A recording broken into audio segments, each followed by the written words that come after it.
तो बेटा we are starting from question number 3।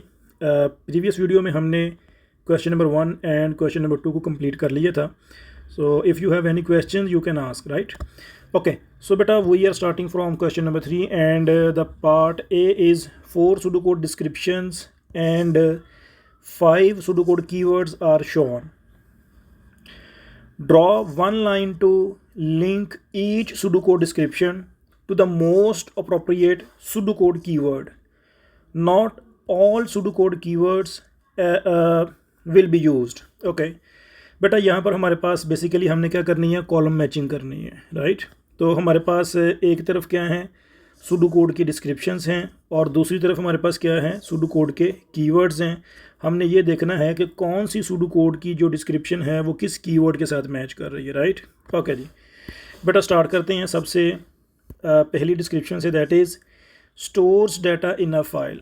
File में जब हम डाटा स्टोर करते हैं, बेटा फाइल में डाटा स्टोर करने का मीनिंग बेसिकली ये होता है फाइल में डाटा को राइट करना। तो अब हम देखते हैं कि राइट, तो बेटा ये देखेगा हमें यहाँ पर ये राइट का ऑप्शन यहाँ पे मिल चुका है, राइट कीवर्ड है। तो बेटा बेसिकली यहाँ पर हम दो चीज़ें सीखेंगे। एक तो हमने ये सीख लिया कि फ़ाइल में डाटा स्टोर करने का मीनिंग क्या होता है, फ़ाइल में डाटा को रीड करना। चलें, इससे हमें एक तो ये कह लें कि आंसर पता चल चुका है कि हमने store data in a file को बेसिकली मैच करना है किसके साथ, राइट कीवर्ड के साथ। ओके, इसके अलावा हम कुछ और भी देखते हैं। बेटा वो क्या है, देखिएगा बेटा हमारे पास ना, मैं यहाँ पे लिख देता हूँ राइट। बेटा ये जो राइट ऑपरेशन होता है ना, ये ऑलवेज बेटा किसके ऊपर होता है, न्यू फाइल के ऊपर, ठीक है? जब भी हम कोई न्यू फाइल क्रिएट करते हैं बेटा, न्यू फाइल, ओके, इस फाइल में अगर हमने कोई डेटा स्टोर करना है तो बेटा उसके लिए हम क्या यूज़ करते हैं, हम राइट ऑपरेशन को यूज़ करते हैं। ओके, तो it means we can say write operation is use to store data into a new file. Okay, अच्छा बेटा अब यहाँ पर हम ये भी सीख लेते हैं साथ कि फॉर एग्जांपल अगर हमारे पास एक एग्जिस्टिंग फाइल है, for example this is a file, और ये हमारे पास ऑलरेडी स्टोर्ड है और इसमें ऑलरेडी कुछ डेटा भी स्टोर्ड है, राइट? और इसके लास्ट पे हम कुछ न्यू डाटा ऐड करना चाह रहे हैं, तो फिर उसके लिए हमारे पास कौन सा ऑपरेशन यूज़ होता है? तो बेटा उसके लिए हमारे पास ऑपरेशन यूज़ होता है अपेंड। यू कैन से अपेंड मोड भी कह सकते हैं, ऑपरेशन भी कह सकते हैं। ओके बेटा, बेसिकली ये फाइल ओपनिंग मोड्स होते हैं, right, append and read. Okay, तो अभी मैं इनको राइट ऑपरेशन या अपेंड ऑपरेशन कह रहा हूँ, आप इनको रीड मोड, राइट मोड भी कह सकते हैं, ठीक है? तो बेटा ये जो आपके पास अपेंड मोड होता है, ये ऑलवेज किसके लिए यूज़ होता है, एग्जिस्टिंग फाइल के लिए। एग्जिस्टिंग फाइल के लास्ट पे न्यू डाटा ऐड करने के लिए we use append mode. Okay, अब बेटा एक हमारे पास नेक्स्ट एक और मोड होता है, that is called read mode, read. अब बेटा ये जो रीड मोड है ना, बेसिकली ये यूज़ होता है किसी एग्जिस्टिंग फाइल में जो डाटा स्टोर्ड है। बेटा for example this is the file और इसमें ऑलरेडी कोई डाटा स्टोर्ड है, ये एक एग्जिस्टिंग फाइल है, स्टोर्ड फाइल है, और इस फाइल से हम डाटा को रिट्रीव करना चाहते हैं, डाटा को रीड करना चाहते हैं। तो बेटा उसके लिए हम किसको यूज़ करते हैं, रीड मोड को यूज़ करते हैं। तो रीड मोड भी बेटा वंस अगेन एग्जिस्टिंग फाइल जिसमें ऑलरेडी डाटा स्टोर्ड है, उसमें से कह लें डाटा को रीड करने के लिए, ये उसमें से डाटा को रिट्रीव करने के लिए बेटा हम किसको यूज़ करते हैं, हम रीड मोड को यूज़ करते हैं। ओके, अब बेटा देखिएगा इस एक कह लें कि हमारे पास ये जो pseudocode की डिस्क्रिप्शन है उसका हमें आंसर भी पता चला, और इसके अलावा हमने फाइल के जो कह लें कि ओपनिंग मोड्स हैं उनको भी वन बाय वन हमने यहाँ पे डिस्कस कर लिया हुआ है, राइट? ओके, अब हम चलते हैं बेटा सेकंड डिस्क्रिप्शन के ऊपर, that is retrieves data from a file. तो बेटा देखें वंस अगेन, अभी हमने देखा है कि फ़ाइल से डाटा रिट्रीव करने के लिए हम क्या यूज़ करते हैं, हम रीड मोड को यूज़ करते हैं बेटा। Okay, display data on a screen. तो बेटा स्क्रीन पे डाटा शो करने के लिए, स्क्रीन पे डाटा डिस्प्ले करने के लिए, अब स्क्रीन पे कौन सा डाटा हम शो करते हैं? बेटा देखें कोई सा भी डाटा हो सकता है, वो कोई नंबर्स हो सकते हैं, किसी वेरिएबल की वैल्यू हो सकती है, एरे का डाटा हो सकता है, किसी फाइल का डाटा हो सकता है, ठीक है, कोई इमेज हो सकता है। तो जो भी डाटा हम स्क्रीन के ऊपर शो करते हैं वो हमारा आउटपुट ऑपरेशन होता है बेटा, राइट? वो ऑलवेज आपका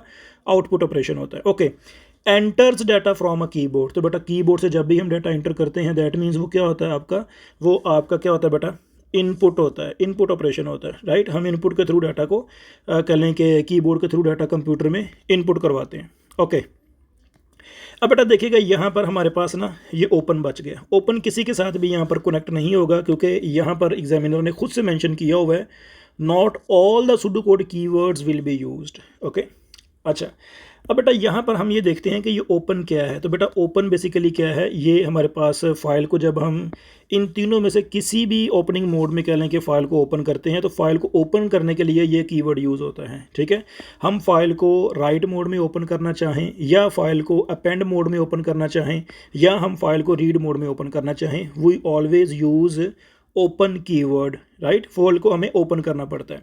अब बेटा यहाँ पर ये भी चीज़ सीख लीजिएगा, जब भी हम किसी फाइल को ओपन करते हैं, ठीक है, इर्रिस्पेक्टिव ऑफ के फाइल को हमने राइट मोड में ओपन किया, अपेंड मोड में ओपन किया, या हमने उसको रीड मोड में ओपन किया, हमने ऑलवेज बेटा अपना ऑपरेशन परफॉर्म करवाने के बाद फाइल को क्या करना है, क्लोज करना होता है, right. So it means we have to close the file when we have completed our operation, और यू कैन से फाइल को हमने राइट करना था, या अपेंड करना था, या रीड करना था, जो भी हमने ऑपरेशन परफॉर्म करवाना था, करवाने के बाद हमने फाइल को क्लोज भी करना होता है। ओके जी, अब बेटा उसके बाद हमारे पास पार्ट बी है क्वेश्चन नंबर 3 का, give 2 reasons for storing data in a file. बेटा इससे पहले हम थोड़ा सा ये देख लेते हैं। देखें, फाइल से पहले हम डाटा कहाँ पे स्टोर कर सकते थे। बेटा हमारे पास वेरिएबल्स का ऑप्शन होता है, हम वेरिएबल्स में भी डाटा स्टोर कर सकते हैं। सिमिलरली हम डाटा स्टोर कर सकते हैं बेटा किसके अंदर, एरेज़ के अंदर। अब बेटा जो हमारे वेरिएबल्स होते हैं या हमारी जो एरेज़ होती हैं, इनमें जो डाटा स्टोर होता है ना, वो फॉर द टाइम बीइंग होता है। इट मीन्स कि जब हमारा प्रोग्राम रन होता है तो ड्यूरिंग एग्जीक्यूशन वेरिएबल्स में या एरेज़ में डाटा स्टोर होता है, और जब हमारे प्रोग्राम की एग्जीक्यूशन स्टॉप्स होती है तो वो जो वेरिएबल में और एरेज़ में जो डाटा था वो डिस्कार्ड हो जाता है, वो डिलीट हो जाता है, राइट। तो बेटा अगर हम डाटा को परमानेंटली स्टोर करना चाहते हैं, राइट, अगर हम डाटा को बेटा परमानेंटली स्टोर करना चाहते हैं तो हमें क्या करना पड़ेगा, हमें अपने डाटा को फाइल में स्टोर करवाना पड़ेगा, राइट। तो बेटा जो फर्स्ट पॉइंट हम यहाँ पे लिख सकते हैं, फिर वो हम क्या लिख सकते हैं कि data is stored permanently. Okay, it means कि हम फाइल में डाटा परमानेंटली स्टोर कर सकते हैं। ओके, सेकंड पॉइंट बेटा इसमें क्या हो सकता है कि हम अपने डाटा को, ये जो कह लें कि स्टोर्ड डाटा है जो परमानेंटली हमने स्टोर किया है, फाइल्स में स्टोर किया है, इन फाइल्स को बेटा हम एक कंप्यूटर से दूसरे कंप्यूटर में मूव भी कर सकते हैं, कॉपी भी करवा सकते हैं, right. So we can write data can be move from one PC to other. इसी तरह बेटा तीसरा पॉइंट इस यहाँ पे ऐड हो सकता है, वो क्या कि हम अपने डेटा की वो बना सकते हैं, बैकअप बना सकते हैं, कॉपीज़ बना सकते हैं, राइट। ओके जी, अब बेटा नेक्स्ट हमारे पास क्वेश्चन नंबर 4 है। क्वेश्चन नंबर 4 में क्या है, a programmer is writing a data entry program for booking the theatre seats. Okay, theatre seats book करनी है, उसके लिए प्रोग्राम बनाया जा रहा है। The programmer needs the program to accept only whole numbers. बेटा ये इंपॉर्टेंट पॉइंट है, जस्ट होल नंबर्स को एक्सेप्ट किया जाएगा। Whole numbers are integers without decimal point that are greater than or equal to 1 and less than or equal to 6। अब बेटा दो चीज़ें यहाँ पर इंपॉर्टेंट हैं, वो क्या, पहले नंबर पे कि वो जो कह लें कि सीट नंबर इंटर करवाया जाएगा वो क्या होना चाहिए, वो होल नंबर होना चाहिए। इट मीन्स उसमें डेसिमल पॉइंट नहीं होना चाहिए। एंड उसमें फिर एक रेंज भी गिवन है, वो क्या कि वो जो नंबर है वो greater than or equal to 1 होना चाहिए, right, greater than or equal to 1 होना चाहिए, and less than or equal to 6 होना चाहिए, राइट। इट मीन्स कि उस नंबर की जो रेंज है वो 1 till 6 है, inclusive, right. Okay, give the names of 2 validation checks that are required for this program. अब बेटा वो कौन से 2 वैलिडेशन चेक्स हैं जो हम यहाँ पर अप्लाई कर सकते हैं इन 2 चीज़ों को मेंशन करने के लिए। अब बेटा देखिएगा, अगर हमने किसी नंबर को चेक करना है कि वो जो एंटर्ड नंबर है वो होल नंबर है या नहीं, तो दैट मीन्स बेटा हमने उसकी टाइप चेक करनी है कि वो किस टाइप का नंबर है जो एंटर हुआ है, वो रियल नंबर है या वो इंटीजर नंबर है। तो हम यहाँ पे बेटा लिख सकते हैं, पहला जो चेक हम यहाँ पे लगा सकते हैं वो क्या होगा, वो टाइप चेक होगा। ओके, सेकंड क्या है बेटा, हमने ये चेक करना है कि वो नंबर ग्रेटर देन और इक्वल टू 1 है एंड लेस देन और इक्वल टू 6 है। तो बेटा बेसिकली हम यहाँ पे क्या चेक कर रहे हैं, हम नंबर की रेंज चेक कर रहे हैं, ठीक है, कि रेंज क्या है। तो बेटा यहाँ पे सेकंड जो हमारे पास वो कह लें कि लग सकता है चेक, वो क्या लग सकता है, रेंज चेक। ओके जी। अब नेक्स्ट बेटा बी पार्ट है हमारे पास क्वेश्चन नंबर 4 का, complete this pseudo code to perform your 2 validation checks using your answer given in a. Okay, अब बेटा यहाँ पर सुडो कोड की 2 स्टेटमेंट्स गिवन है। Output please enter the number of seats you want to book, input seats. अब बेटा seats variable में वो नंबर ऑफ सीट्स जो यूज़र चाहता है वो करना, यू कैन से बुक करना चाह रहा है, वो यहाँ पे इनपुट करवा ली हैं। अब हमने इसके ऊपर ये कह लें कि दोनों जो चेक्स हैं ना वो हमने इसके ऊपर इंप्लीमेंट करने हैं और अपने इस कोड को हमने कंप्लीट करना है। अब बेटा यहाँ पे एक बात आपने ऑलरेडी, चूँकि आप लोग अभी फाइनल के करीब हैं, आपको आइडिया होगा कि जब भी हम वैलिडेशन चेक अप्लाई करते हैं तो उसके लिए हम ऑलवेज़ कंडीशनल लूप्स का यूज़ करते हैं। हम ऑलवेज़ कंडीशनल लूप का यूज़ करते हैं, और वो कंडीशनल लूप बेटा हमारा वाइल लूप भी हो सकता है और वो हमारा रिपीट अनटिल लूप भी हम यूज़ कर सकते हैं, राइट। अच्छा, एक तो ये चीज़ हो गई कि हम वैलिडेशन चेक्स लगाने के लिए ऑलवेज़ लूप्स को यूज़ करते हैं, और वो जो लूप्स होते हैं वो कौन से होते हैं, वो कंडीशनल लूप होगा। अब चूंकि हमारे पास 2 तरह के कंडीशनल लूप होते हैं, वाइल लूप भी होता है और रिपीट अनटिल भी होता है, तो हम दोनों में से किसी एक को यूज़ कर सकते हैं। ओके बेटा, सेकंड इंपॉर्टेंट पॉइंट क्या होता है, जब भी हम कंडीशनल लूप को यूज़ करते हैं तो हमने बेसिकली इस तरह से उसकी कंडीशन मेंशन करनी होती है कि जब भी यूज़र कोई ऐसी वैल्यू एंटर करे जो कि हमारे कह लें कि रिक्वायर्ड, जो हमारी कह लें कि जो चीज़ें हमने रिक्वायर की हैं उसके अकॉर्डिंग नहीं है, यानी कोई इनवैलिड वैल्यू अगर यूज़र एंटर कर रहा है तो उस पर हमारी कंडीशन ट्रू होनी चाहिए ताकि हमारा लूप दोबारा से रन हो सके। ठीक है, इट मीन्स बेटा हमने अपने कंडीशनल लूप को तब तक रन करवाना है जब तक यूज़र सही वैल्यू एंटर ना कर दे। दैट मीन्स जब जब यूज़र रॉन्ग वैल्यू और इनवैलिड वैल्यू एंटर करेगा, लूप हमारा एग्जीक्यूट होगा और यूज़र को वो फोर्स करेगा कि आप ये वैल्यू या वैलिड वैल्यू दोबारा एंटर करें। और जैसे ही यूज़र वैलिड वैल्यू एंटर कर देगा तो हमारा जो लूप होगा वो क्या हो जाएगा, वो स्टॉप्स हो जाएगा। ओके, अब बेटा देखिएगा हम यहाँ पर इन दोनों चीज़ों को किस तरह से मेंशन करते हैं। पहले तो मैं यहाँ पे आपको लूप लिख के दिखाऊंगा और फिर उनकी जो कंडीशंस होंगी वो भी मैं आपको बताऊंगा कि हमने किस तरह से लिखी हुई हैं। ओके जी, चलिए हम लिखते हैं यहाँ पर।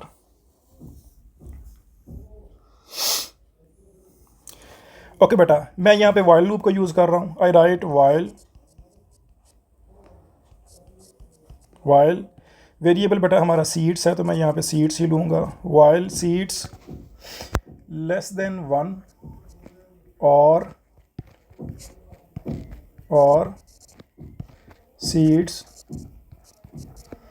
Greater than 6। अब बेटा यहाँ पे गौर कीजिएगा, ये मैंने कंडीशन यहाँ पे लिखी है। ठीक है, 2 कंडीशंस मैंने यहाँ पे लिखी हैं और इसको मैंने और के साथ कंबाइन किया है। कंडीशन नंबर 1 क्या है, सीट्स लेस देन 1। अब बेटा देखिएगा हमने ये क्या इनवैलिड चेक करने के लिए ये कंडीशन लगाई हुई है कि अगर हमारी सीट लेस देन 1 होगी और सीट ग्रेटर देन 6 होगी तो बेटा ऑटोमेटिकली कंडीशन क्या हो जाएगी, ट्रू, यानी इनवैलिड के केस में कंडीशन ट्रू हो जाएगी। अब बेटा हमने और क्यों लिखा हुआ है, और इसलिए लिखा हुआ है कि देखिए 2 में से कोई एक ऑप्शन हो सकता है, या तो वो सीट लेस देन 1 हो सकती है या फिर वो सीट्स जो है वो ग्रेटर देन 6 हो सकती हैं। तो दोनों केसेस में जो भी कंडीशन ट्रू होगी वो इनवैलिड सीट्स ही कंसीडर होगा और कंडीशन ट्रू हो जाएगी, और लूप की बॉडी में जाके हम यूज़र से कहेंगे कि भाई दोबारा ट्राई करो, दोबारा वैलिड सीट नंबर जो है ना वो इंटर करवाया जाए। ओके, अब बेटा यहाँ तक तो हमने बेसिकली कौन सी कह लें कि चेक हमने अप्लाई कर लिया। बेटा हमने यहाँ तक रेंज चेक लिख लिया होगा, राइट। ये आपका रेंज चेक यहाँ पे कंप्लीट हो चुका है। ओके, अब बेटा नेक्स्ट हमने क्या चेक करना है, हमने टाइप चेक करना है। ओके, अब बेटा देखिए टाइप चेक में हमने ये देखना है कि यूज़र ने जो नंबर एंटर करवाना ना, it must be an integer, a whole number. Okay, ये डेसिमल नंबर नहीं होना चाहिए, ये रियल नंबर नहीं होना चाहिए। तो बेटा उसके लिए देखें हम क्या करेंगे, हमारे पास वो बिल्ट इन लाइब्रेरी रूटीन है। अभी हमने क्वेश्चन नंबर 1 में भी उसको देखा था, 2 में देखा था राउंड को। ठीक है बेटा, हम उसको यूज़ करेंगे। किस तरह से यूज़ करेंगे बेटा, अब देखिएगा मैं यहाँ पर लिखता हूँ वंस अगेन और बेटा हम यहाँ पे लिखते हैं सीट्स नॉट इक्वल टू, और बेटा मैं यहाँ पे लिखता हूँ round into seats comma 0। Okay, और ये लूप का एक कीवर्ड है डू। जब कंडीशंस कंप्लीट हो जाती हैं तो फिर हम यहाँ पे डू लिख देते हैं, ये कीवर्ड होता है। ओके, अब बेटा देखिएगा ये जो हमने कंडीशन यहाँ पे लिखी है ये बेसिकली किस चीज़ के लिए कंडीशन लिखी हुई है बेटा, ये टाइप चेक के लिए। This is for type check, right. अब बेटा ये कंडीशन कैसे काम करेगी, देखिएगा हम क्या करेंगे बेटा, हम ये जो सीट्स नंबर यूज़र ने नंबर ऑफ सीट्स इंटर की हुई हैं उनको हम 0 डेसिमल प्लेसेस तक हम क्या करेंगे, उसको राउंड करेंगे, ठीक है। अब बेटा फॉर एग्जांपल अगर यूज़र ने मिस्टेकनली इंटर किया है 2.4, अब 2.4 का बेटा अगर आप 0 डेसिमल प्लेसेस तक वैल्यू बनाओगे तो वो क्या बनेगी, वो आपके पास 2 ही बनेगी, राइट। और यहाँ पे बेटा सीट्स नंबर क्या होगा, वो 2.4 ही होगा। यू कैन से कि यहाँ पर बेटा जो आपके पास आंसर आ रहा है, मैं इसको थोड़ा सा डाउन कर लेता हूँ, ओके जी,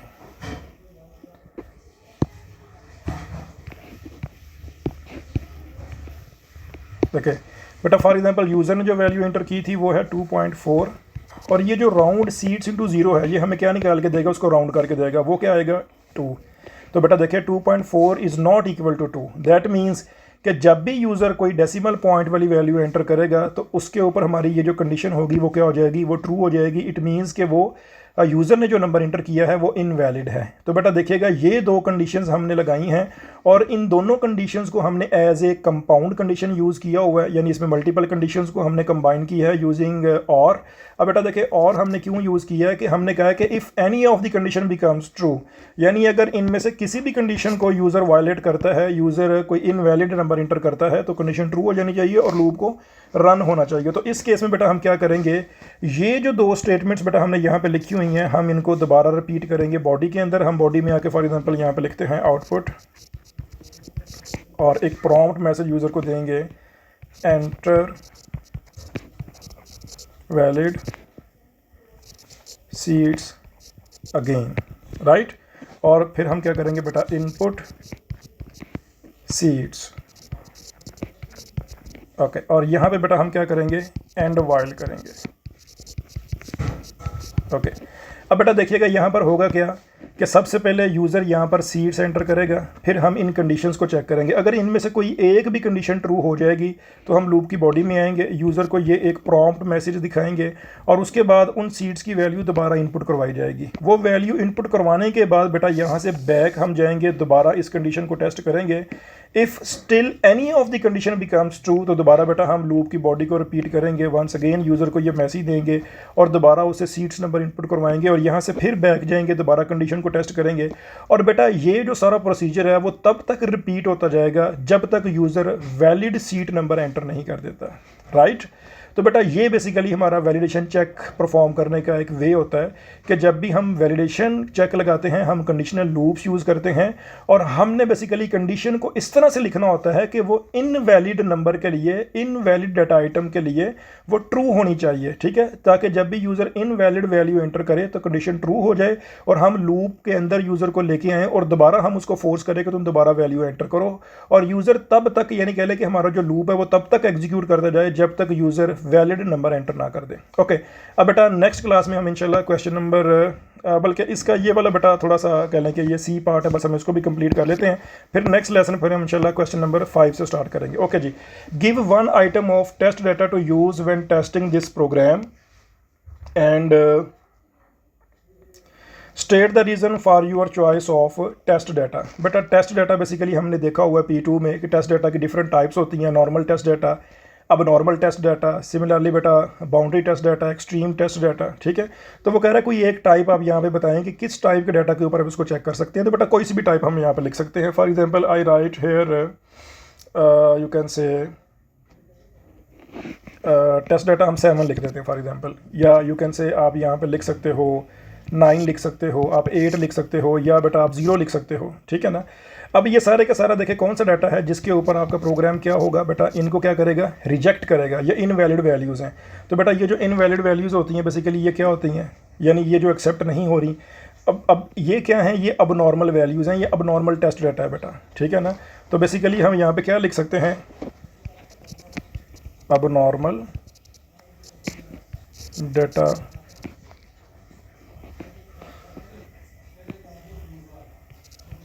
विल बी